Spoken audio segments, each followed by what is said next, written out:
Hello, hello, hello. Wait.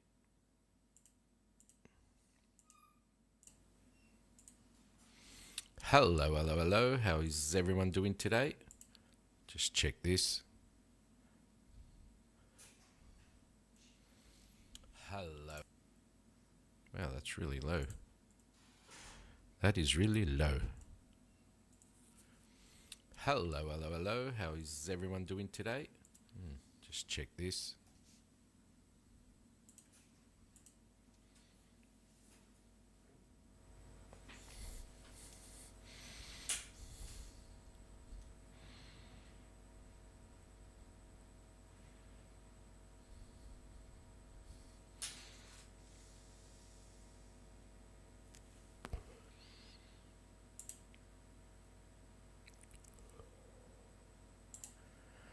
Hopefully that is better now. Let's see.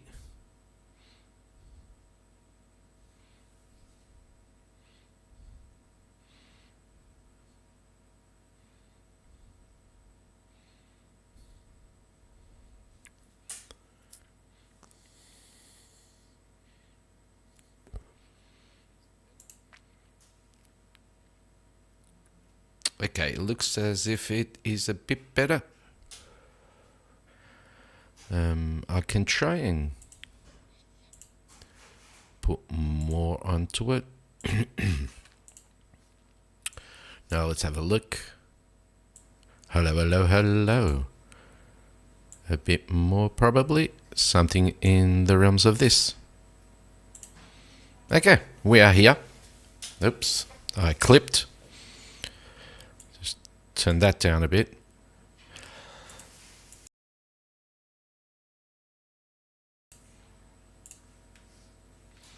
And let's grab this.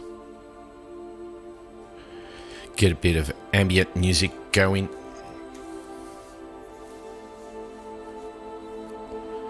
So yeah, welcome everyone. Hope you are all doing fine this Sunday morning here in Portugal. It is 10 o'clock. And like I said on a previous video, I'm going to be doing a playthrough of this little fella right here. Destiny Quest. Yes. And I'll probably be doing this on Sunday mornings as a live stream, of course. And hopefully you will all enjoy it, and we can get some fun out of this. And who knows, maybe even you guys might like it and actually get it for yourselves. Who knows, eh? Okay, let me just let me know how things are working out, if everything's good or not. Probably the music's probably way loud, so I'll just knock it back down a bit. And let's get into it. I am still figuring out how to get the best sound for the live streams. And I'm using the webcam, so it is what it is. Legion of Shadow, Destiny Quest, the first book in this series. We are going to start off with making our character. So, oh crap, really? So yeah, I should probably get some real music, not YouTube stuff. But yeah, so as per the rules, we're going to start off at 0. That's it. We need a name for our character, and he is going to be, so give me a sec. I had to cough. He is going to be a human. The east is really bright. Give me a sec.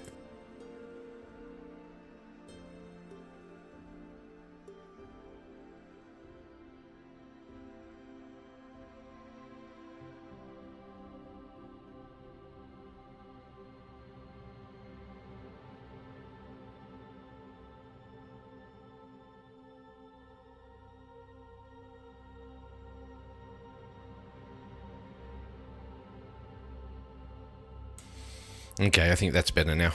The sun was blasting in. So we are going to be a human, of course, because I think that's what you can be in these in this series of books. I do not really know, but yeah, we're going to be a human. We need a name for our guy. So let me go here. Now let me grab fantasy name generator.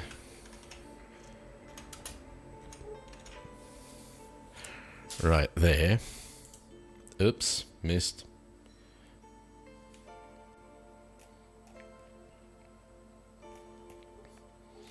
But we do have some sort of good things here. Bastian, Bram, Peregrine, Godric, Gerald.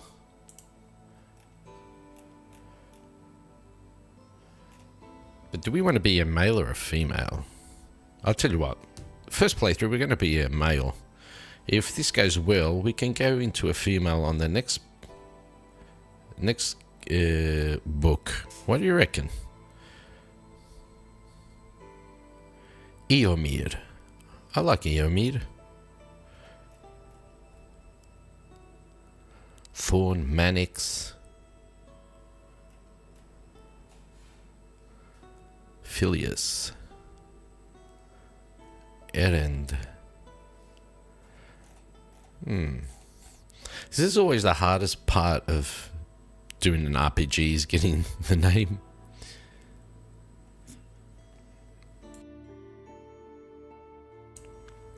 I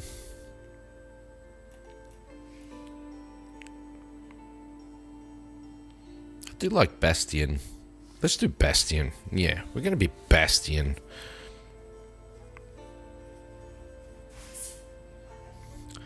And it's with an A, not an O. Right there. Now, as the book says, as we start off, we start with... So you got all the rules and stuff here. And it's time to begin. So I have read through the rules. And just...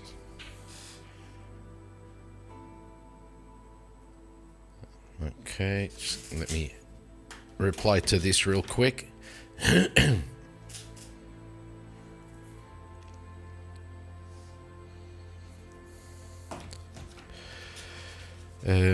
So, our hero's name, we've got it. 0 score in speed. Where is that? Speed, brawn, magic, and armor. So, speed, brawn, magic, and armor. Going to have a 0 on each of them. So, I'm not going to even write 0, just leave it blank.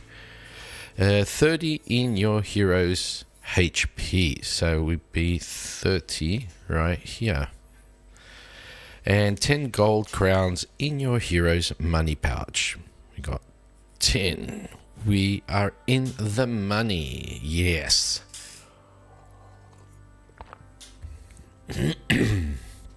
Okay. Let's do it.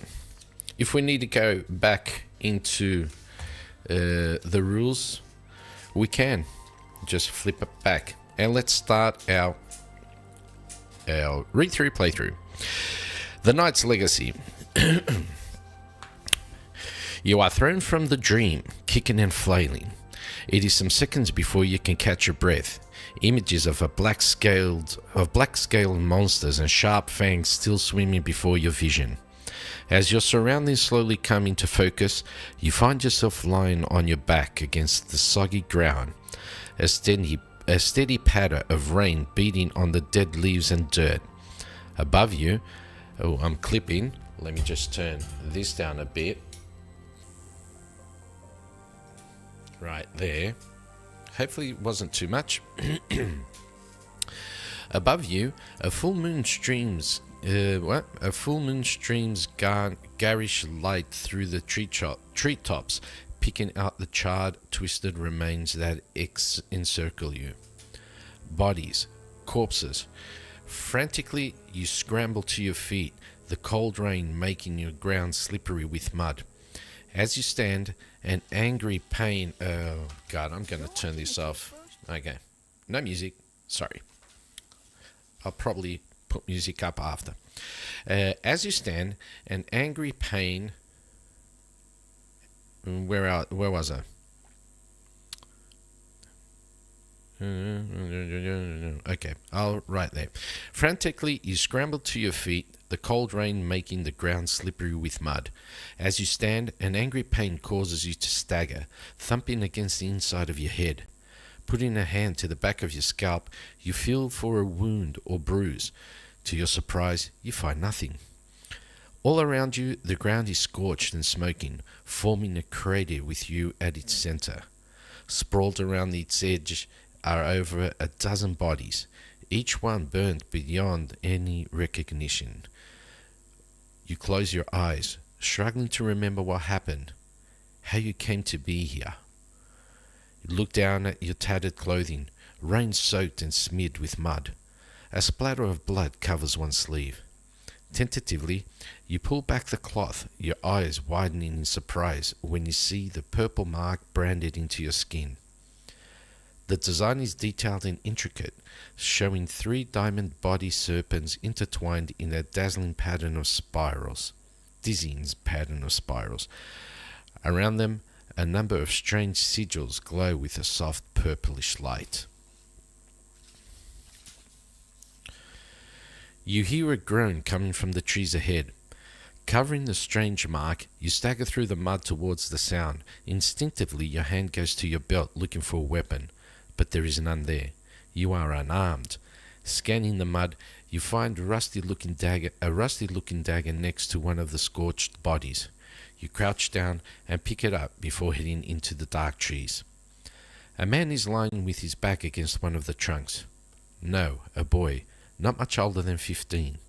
He is clad in plate armor, his thick mud-spattered cloak bunched up around his shoulders. The shaft of an arrow protrudes from his lower chest, having pierced through the links between the metal plates. The boy looks up as you approach, his face deathly white and dripping with rainwater. A trickle of blood seeps from the corner of his mouth. What happened?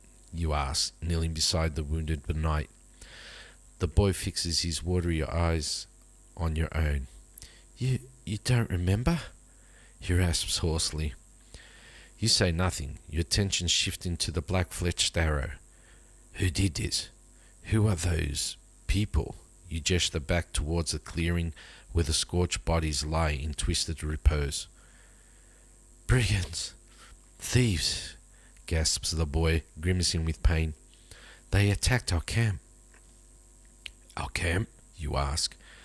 You close your eyes, struggling to remember what happened, to find that part of yourself, the corner of your mind where some memory or trace of who you are might still remain. There is nothing, only a chill darkness, as cold as impenetrable as the night. When you open your eyes, they are misted with angry tears. I don't remember. I don't remember anything. The boy gives a pained gasp as he struggles to raise one of his hands. With a trembling finger, he points to your head. You took a blow right before you killed those men. You draw back, inhaling sharply. I did that? Back there? Images of the charred, ruined bodies flash before your eyes. How? Some magic, whispers the boy. It came from that mask on your arm, that mark on your arm. You flinch, clutching your arm protectively against your chest. The boy smirks at your reaction. You never mentioned it. I guess it was something you didn't want me to know about. And this? You ask, looking down at the black-fletched arrow. Assassin spit at me, he grimaces. He was the only one to get away. Their leader, I think. Where the arrow shaft meets the skin, you could see green poison bubbling out of the wound. The boy reads your fatal expression. I know. It's too late for me. Your shoulders sag. It is a grim thought that this dying night is the last remaining link to your past, to your previous life that is now forgotten. We know each other? You ask hesitantly. We met yesterday, rasps the boy. We were both travelling the same road, to Tithbury Cross. You shake your head. The name means nothing to you. I am an academy knight, the boy wheezes. Just graduated, top of the class. I was going to apprentice. He stops as a wave of pain forces him to shudder. You put out your hand, gripping his shoulder and willing him to go on. I was going to apprentice with Avian Dale, the great Avian Dale. For a moment there is a flicker of life in his eyes, his pain forgotten as he stares wistfully up at the dark sky. It was my instructor's idea. He said I was the best in my year. Avian doesn't accept just anyone. I was special. His face sours as he looks down at the arrow shaft. Now that life is over. Suddenly, from somewhere back in the forest, you hear a piercing shriek. You glance nervously over your shoulder. Harpies, grimaces the boy. They hunt in packs. The scent. He lifts his hand, revealing palms soaked with his own blood. It will draw them here. You must go. But I can't just leave you. I must find out. My pack. Fetch my pack. The boy tilts his head. Following his gaze, you see a brown backpack lying at the base of one of the trees. You quickly retrieve it, surprised at its lightness as you lift it out of the mud. The boy gestures for you to open it. Inside, wedged between a bundle of clothes, is a rolled up sheet of parchment. Take it, whispers the boy. It's my letter from the academy. Unrolling the scroll, you see that it is covered in neat, flowing script. It is addressed to an Avian Dale, outlining the merits of a young academy knight. It ends in a green seal of wax, displaying the insignia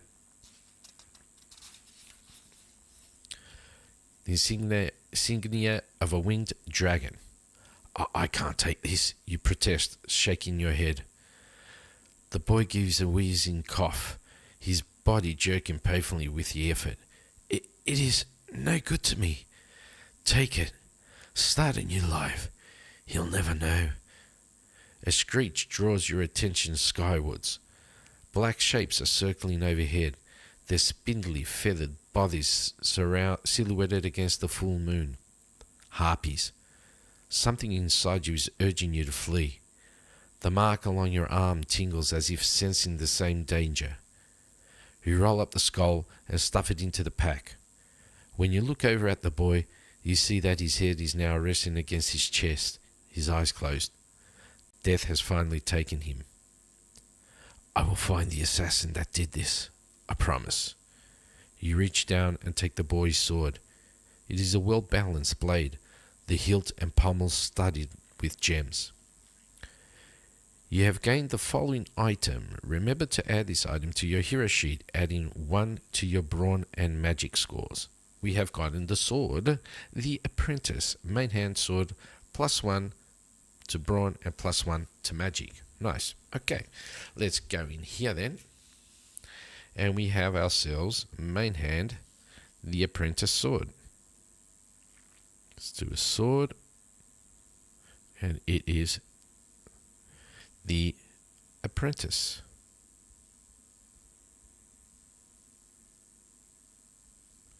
And that gives us 1 brawn and 1 magic. So we get 1 brawn and 1 magic. Cool. We've got some items now. Another bird-like screech tears through the night. There are answering calls from all around you, worryingly close. Quickly, you shoulder the knight's pack and then start running. You find comfort in purpose, keeping to a fast pace as you weave between the withered trees of the dark forest. After what feels like an age of battling through the cloying mud and driving rain, you spy a cave in the hollow of a hill. Having found shelter, you sit and await the dawn, shivering with more than just the cold. The wooden signpost points southwards, where the marshy forest gives way to green rolling hills. Tithbury Cross, 3 miles. You take a deep breath of the warm morning air. A new life, a new start. Peeling back your sleeve, you look down at the purple mark glowing beneath your skin. Does this strange mark hold the key to your past?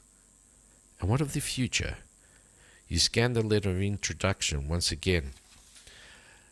A letter recommending a talented knight to apprentice with one of the grand masters of the profession, Avian Dale. It should have been the young boy this. This was his future, his dream. It is no good to me. Take it. Start a new life. He'll never know. No one will ever know. Carefully, you roll up the letter and return it to your pack before setting off down the long, dusty road towards Tithbury. Now, turn to the first map to begin Act 1 of your adventure. Refer to the color sections of the center of this book. Choose where you want to explore by turning to the entry number displayed next to the relevant shield. As a novice adventurer, you will want to start with green quests first, as these are the easiest to complete. Return to the map when you want to choose a new quest or destination. Good luck. Okay, so we have here in the middle of a book some nice, pretty things. And here we have the map. Get a bit of tea in me. Okay, so we have the map right here, but for you guys, I have done something. I have taken a picture of the map and I have thrown it up here, right there. And I also have a little icon here, which will be us. Right now, he's a warrior because I'm thinking about doing a warrior. Okay. Now, as we look at the map, we see there are some icons with numbers on it. And these are the quests, towns, and whatever. Heavy here, we got the key. So the little icons with sort of houses on it, they're villages, towns, or a camp. The green icons, shield icons, are the easy quests. The orange are the average quests. The blue are the hard quests. The red are the hardest. And then we have the skulls, which are boss monsters, if we ever want to go there. And then we have legendary monsters also. As you can see here, I'll use the little icon dude. So we got one town right here. That'll be Tithbury. But we have 1, 2, 3 green quests. So easy quests. We have one. Oh, where do you go? I'm moving something else. Do this and this and this so I don't pick up anything else. We have 1, 2 orange quests, which will be the average quests. We have 1, 2 blue quests, which are the hard quests. We have one hardest quest right there, right smack bang in the middle, next to that castle. We have one boss monster here, and then we have 2 legendary monsters, 3 legendary monsters, 1, 2, and 3. So I'm going to say that we're somewhere around here, right? We just got out of the forest, right? And we made our way to down here, and now we have Tithbury, or we can go to 10 for our quest, or we can go to 22 over there, or 15. But you know what? We do have a bit of money in us. We've got 10 gold right here. So I think right now we'll just go straight for Tithbury. Well, let's go to the town. So I'll put the little icon right there. Let's go to the town and let's see if we can pick up anything, if we can get anything for our adventure. Put this over here to the side. So we need to go to number, what was it? 6, I think it was. Let me see. Yeah, 6. So we are number 6. So we go into the book and let's pick up number 6, which is right here. The track you are following widens, becoming a dusty road that leads into the village of Tithbury Cross. It is a small settlement, its timber-framed buildings and cottages crowding in around a central master square with 4 roads coming together, main square. The lanes and paths are mostly deserted. You imagine that most sensible people are staying indoors, taking refuge from the sun's merciless heat. A couple of farmers pass you by, grumbling about the weather. Neither of them offers you a word of greeting. Reaching the main square, you consider your options. Ahead of you is the local tavern, its painted sign showing a plump black bird pecking at a pie. To your left are the remnants of a small market, set up under a series of grey awnings. With few customers to view their wares, the traders look bored and listless. To your right, a narrow path leads past a row of houses and then rises steeply, climbing the side of a sun-scorched hill. At its summit, you can see a stone well, with several villagers gather around it, deep in conversation.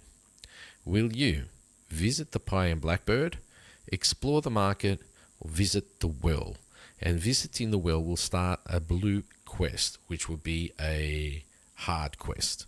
So, we're not going to be doing that just yet because basically we've got nothing. We have nothing. So, before I choose what we're going to do, I just want to say that I want to thank you all for watching these videos, and we are nearly at 790, I think it is. I can't remember how many subscribers. We've got two members. Thank you, Jamie and Chad. And when I did the quick look for this book, there was a comment from someone, can't remember, I'm not going to say any name because I really don't remember, said that to see the playthrough would be a bit of spoiler to the story itself. And from what I can gather from this book or this series, it is a really thick book, right? It's got nearly 700 pages. Well, 630 odd pages. So there is a lot of variation. So even if I do make this playthrough, the fact that you can choose whatever path you want to go for doesn't necessarily mean that if you get the book, you do the same. Okay, so that's why I think these sort of books are really fun. And especially this one, from what I can gather, this is like top notch, like the top tier of game books so far as I see it online. And so yeah, even if you do watch this, you can get the book and read it yourself and do your own adventure. Because like you start off as 0, you start off as no one, as you can see, and later on as you level up, you're going to choose your profession, your class. You could be a warrior, a mage, or a rogue, and then from there you can actually go into more depth with your build. So, and the adventure, you could choose whatever you want. So that is that. So I don't think the fact that you watch this playthrough is going to limit your actual playthrough, right? Because like right here, where we started, I opted to go into Tithbury, but you might actually try and want to go to number 15, start a green quest straight away. You see, and that right there will change the whole thing. Okay. What I think I will do then. So we're not going to do the pie. We're not going to do the well because that starts up a blue quest and that's a hard quest. What I think I will do is we'll go into the market. Let's explore the market. So if we explore the market, then we go to 46. Okay. Let's go straight to 46. We've got 49 right there. 46. We are going to the market. You pass under the cloth awnings to explore the village market. 3 stalls immediately catch your eye. The first is crammed full of herbs, jars, and bottles. Behind it, an elderly man is weighing ingredients on a small set of brass scales. On the next stall next to him, an elegantly dressed woman is sewing cloth. Displayed all around her are a number of fine embroidered garments, all neatly folded in colourful piles. At the end of the row, a rickety table has been set up, covered in a bizarre assortment of odds and ends, from wooden toys to battered pieces of rusty armour. The stall owner is currently rummaging in a box underneath the table. Now, do we visit the first stall, which is the apothecary, the clothier, or the tinker? I think we'll go for the tinker. I like rummaging through crazy stuff. 175 then. Let's go to 175. 176, 175. Right here. Wait up. There is a thump as the man knocks his head on the underside of the table. Third time in as many minutes. Rubbing his forehead, the man stands and holds out his hand. You shake it warmly, asking him what he has for sale. I'm a tinkerer, says the man, stepping back and taking a bow. I find things and I repair them. Let's see. You look like the adventuring sort. Guess I might have some armor you might like. Not the good stuff, like what those mighty inquisitors wear. Although he makes a point of eyeing up your current equipment. Beggars can't be choosers, can they? He spreads out a choice of objects on the table. You may purchase any of the following for 12 gold crowns each. Well, we only have 10, so I'm guessing we're not going to get any of that, but he does have some nice stuff. He's got a notched blade, which will give us 1 speed plus 1 brawn, a simple coif for the head, will give us 1 brawn and 1 armor, and buckled boots, 1 speed 1 plus 1 brawn. That would be nice, the boots, because we don't have any. We do have a sword, however, but yeah. If you got any bits or pieces on you, I may be able to knock something special together for you, says the tinker. If you have a damaged shield and crocodile skin, you'll do something. Otherwise, you thank the tinker and leave. 46. Let's go back to 46. And we're back to 46. We're not going to read that again. We're just going to the prompt. So we went to the tinker. Let's get to the apothecary. 56 then. Here we go. The elderly man looks up from his work, his expression one of surprise. Oh, a customer at last, he says, pushing his glasses up his nose. Can I interest you in any of my wares? You may purchase any quantity for the following for 5 gold crowns each. Let's see what he has for sale. Okay, so we got a pot of healing, 1 use, backpack, use any time to restore 4 health. Okay, pot of speed, use any time in combat to raise your speed by 2 for 1 combat round, and a pot of magic will give us 2 magic for 1 combat round. When you have made your choices, you may visit. You know what? I think I will get a pot of healing. Okay, so let's grab this. Let's go into our backpack, which is right here. And we put a pot of healing. Put pot of heal. And that will give us plus restores 4 HP. Yeah. So that will do restore 4 HP. Right there. And now we need to knock off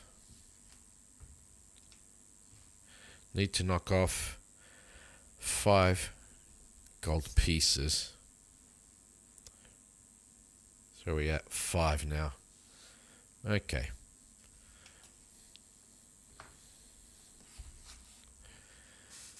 When you have taken it, we can visit the other stall or just leave the market. So let's just go ahead and visit the other stall.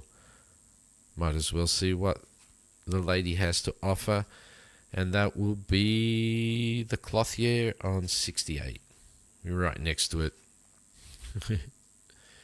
67, 68. Right there. The woman puts aside her sewing, looking you up and down with interest. A traveller, she says, nodding her head. So, I might sell something in this backwater village after all. Please, take a look at my fine silks. I use only the finest cloth and thread, from the deserts of the south, no less. You may purchase any of the following items for 12 gold crowns. Well, we can't purchase anything because we only have 5 gold crowns. Silk roll robe will give us 1 magic. Embroidered gloves will give us 1 speed, 1 magic. And a patchwork clock will give us 1 speed. Will you ask about the unique items, or will we explore the other stores? Well, we haven't got any money, so I'm not going to be here talking to her about her unique items. If we do get some gold, we can always come back and get some armor and some new weapons or whatever. We'll see. So let's go and explore. Well, it says explore the other stalls, but we're not going to. We've already done that. So I think we should go into the tavern probably. Leave the market. We go to 6, and let's see. On the track, okay, so we go here. 11, we can go straight into the tavern. So yeah, let's do it. 11. The tap room of the Pie and Blackbird is dark and smuggy, the only light coming from a narrow window opposite the bar. The tables and benches are mostly empty. Just a few customers sit silently over their mugs of ale, making little effort at conversation. At the bar, a group of elderly farmers are seated on stools, taking in hushed tones as they puff on their pipes. The barman listens in on their talk, fanning himself with a green-stained dishcloth. As you approach the bar, you notice a man sitting alone at the far side of the room. He appears to be watching you from beneath the brim of his hat, his long, pale fingers shuffling and reshuffling the deck of cards. Oh. Speak to the barman, talk to the farmers, walk over to the card player, or leave the village. You know what? I'm intrigued. I want to see what this card player is all about. Let's go. Let's go for the card player. Now, as you walk over, the man doffs his hat to you in a greeting. You settle onto the bench opposite. Greetings, my friend, he says. You care to make a little wager? Agree to play cards, ask about local rumours. We are here. Let's agree to play some cards. 54.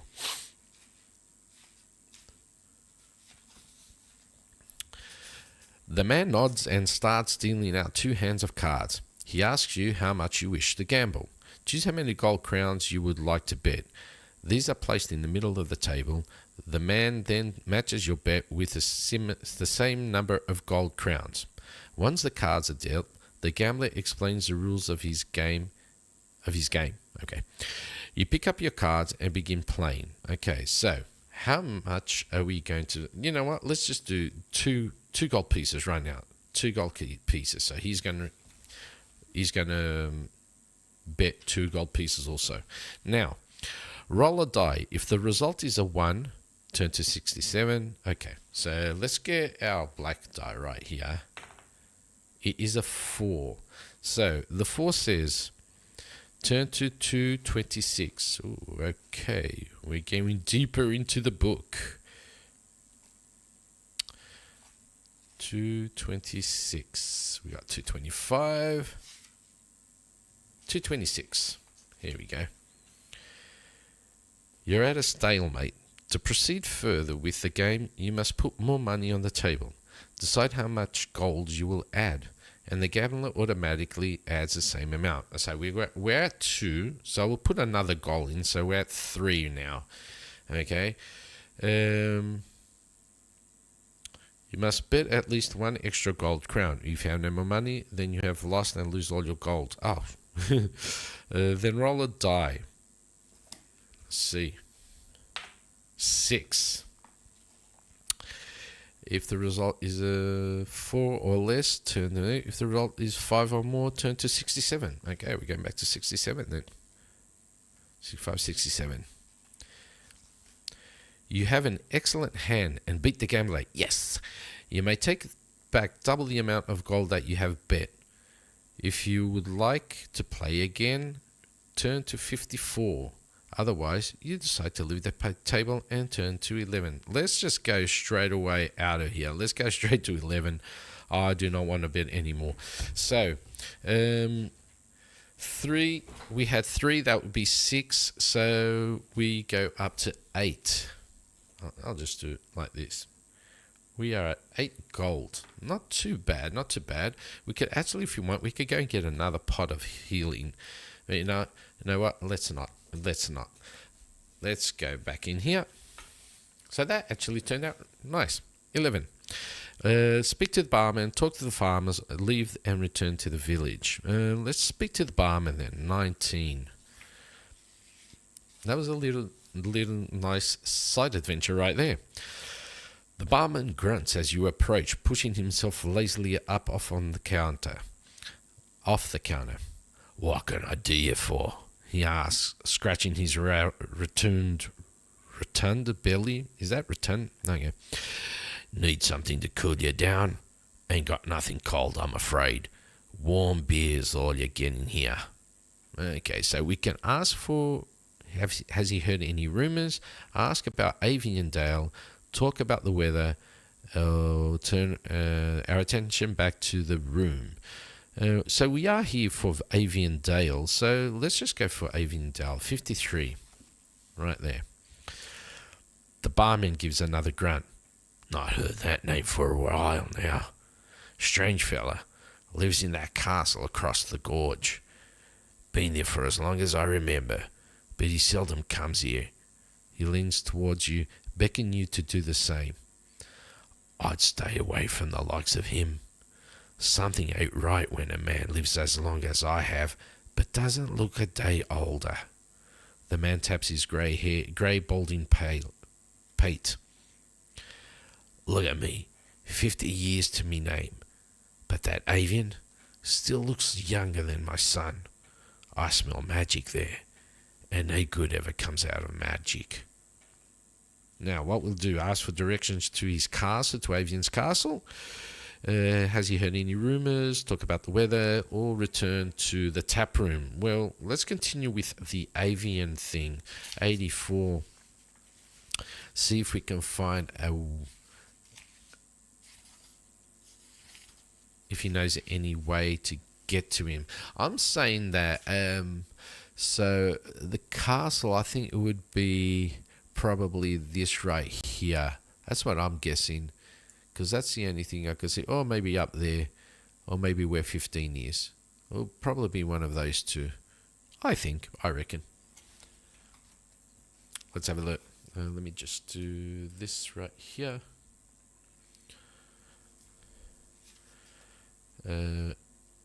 84 it was.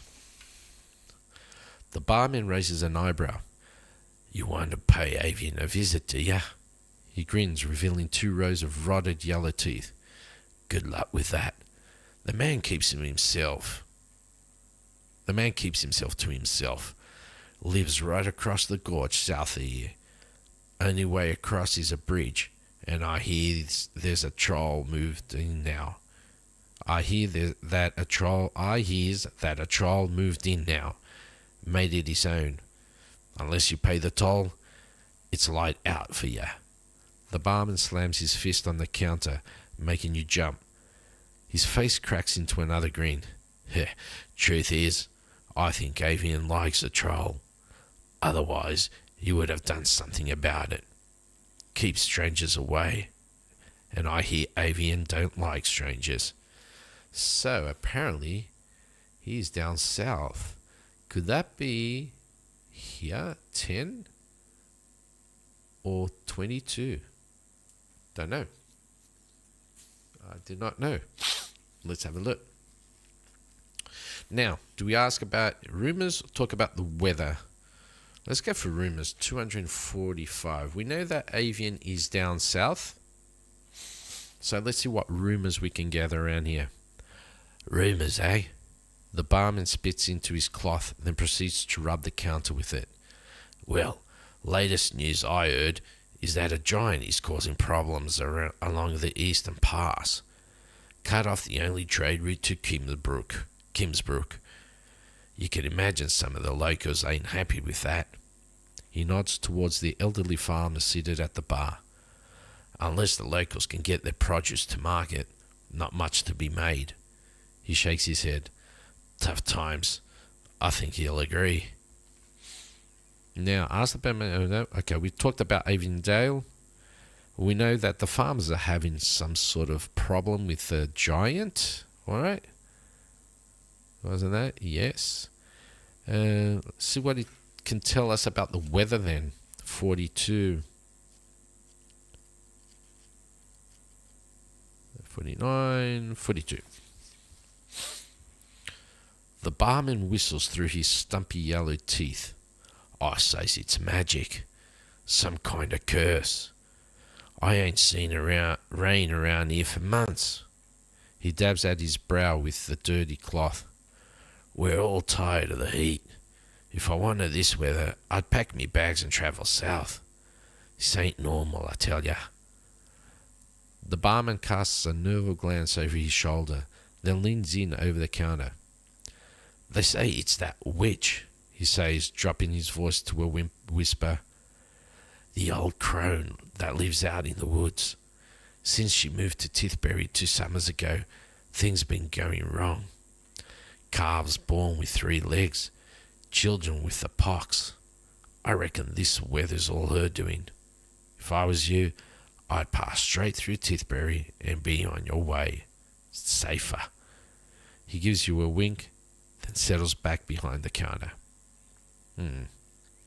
Okay, so we've talked about Avondale, we've talked about the rumours, we've got a giant who's apparently doing some sort of thing. We've got a troll under the bridge that goes to Avondale, and now we have a witch also. Okay, so let's turn our attention back towards the tap room and let's talk to the farm, see if we could get any information on the giant. Or is it the giant? Yeah, the giant. 75. Let's go here. 75. Right here.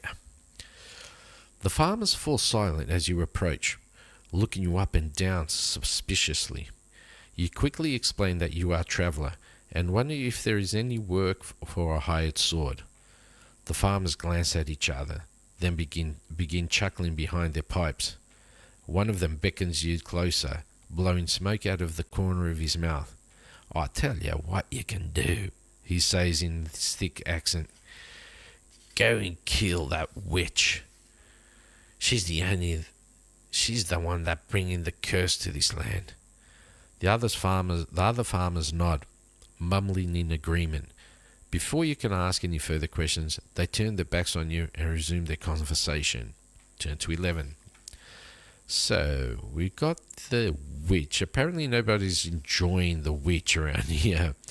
We've done everything we have here on 11. So speak to the barman, to the farmers, and the car play, which we actually got a bit of money. So let's leave the village. Leave and return to the village. 6. And on 6, we can just go. We've done the pie and the blackbird, and we got the market. Now, do we want to visit the well? So a blue quest is a hard quest, right? It is a hard quest, yes. A blue quest is a hard quest. I don't feel like going and doing the blue quest. But I'll tell you what, we'll read it out. We can have the quest, right? It doesn't mean that we have to do it straight away, though. That's what I think. Let's see. Taking quests. Does it say that we have to... We are at 6. Okay, let me just jot that down right here, paragraph 6. And let me go and check here on questing. Combat, quests and monsters.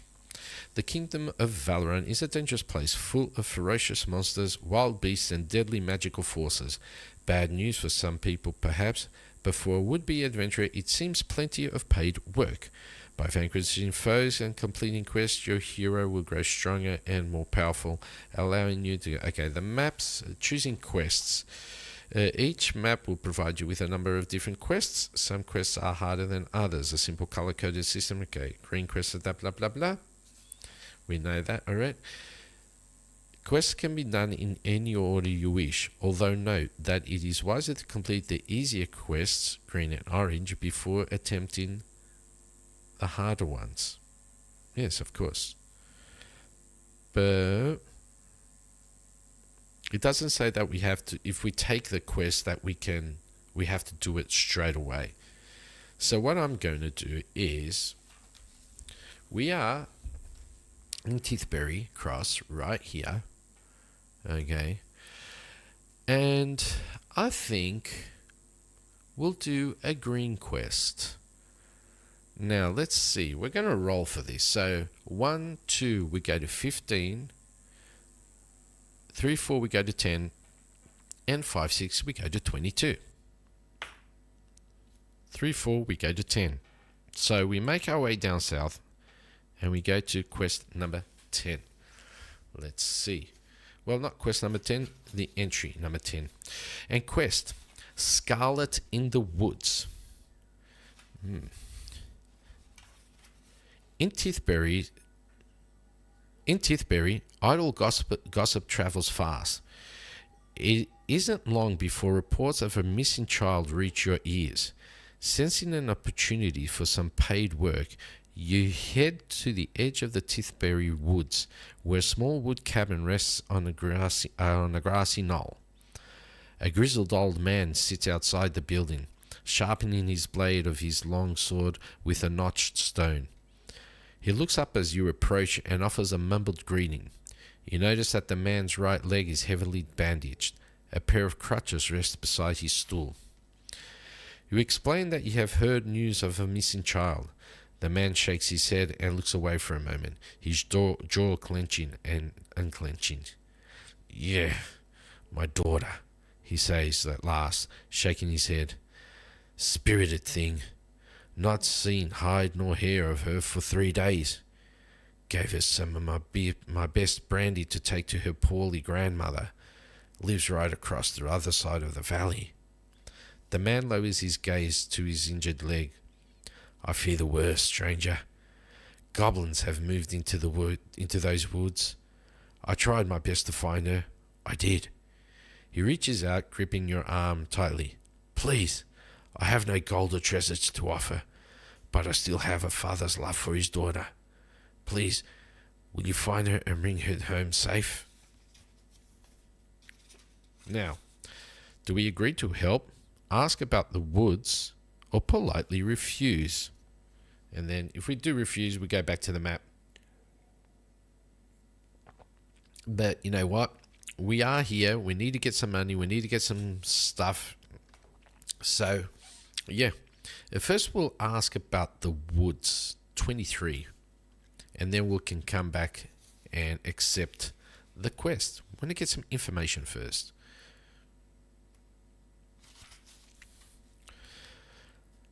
The woods have always been safe if you stick to the path. Lizelle always knew that. Can handle herself, that girl, I tell you. Always visiting her kind old grandma. The man runs his finger along the edge of his sharpened blade. It's been 3 days now, and not a word. She should have been back by now. Lizelle knows I would be worrying. She's all I got now, you see. The man's steely eyes settle on your own. I'll wager she's still with her grandma. That old woman's a glutton for fanciful stories. Fills my dear Lizelle's head full of 'em. I dare say she may have tarried there. But goblins, she sniffs at the air like a wizened old wolf. Their taint is on the breeze. If goblins have taken her, I fear the worst. He looks down at the crutches, resting next to his stool. If I wasn't crippled so, I'd be out there now, scouring every inch of that blasted wood. Okay, so let's ask him about his injury. 30. Right here. Got jumped by goblins. 3 of the vermin, and fierce fighters too. I was lucky to escape with me life. The woodman raises his sword, the polished blade reflecting the afternoon sunlight. I've seen a fair bit of action in my time. I know how to handle myself. But those goblins, there's something else. Never seen their likes in these parts before. It's a bad sign. A very bad sign. Now, we will agree to help. 17. So we know that the goblins are in the woods and that things are a bit, shaky. Let's go. The man offers you a grim smile. Thank you, he says. And remember, be on your guard. Those goblins are cowardly creatures, but they're smart. Smarter than they look. He pats his bandaged leg as if to drive home the point. Never underestimate them. The woodsman leans forward and points to a small break in the nearby trees. You can find the path there. It will take you straight through to the other side of the valley if you want. Keep to the path, and only stray if you have to. No telling what you might find in those woods. After thanking the woodsman, you shoulder your backpack and head out into the Tithberry woods. Turn to 149. We go to 149. And let's, where is it? 149, right here.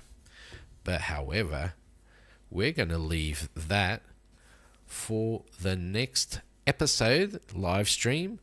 Okay, I want to say thank you all for watching. I hope you did enjoy this first sort of chapter, we should say. Call it more or less a chapter. Okay, and yes, I'll continue this forward. And we'll see what happens. Don't forget to like, comment, and subscribe. And thank you for watching. And thank you to Chad and Jamie for being the members. Okay. And I'll see you all on the next one. Have a great day. Have a great rest of your weekend. And stay safe. Bye-bye.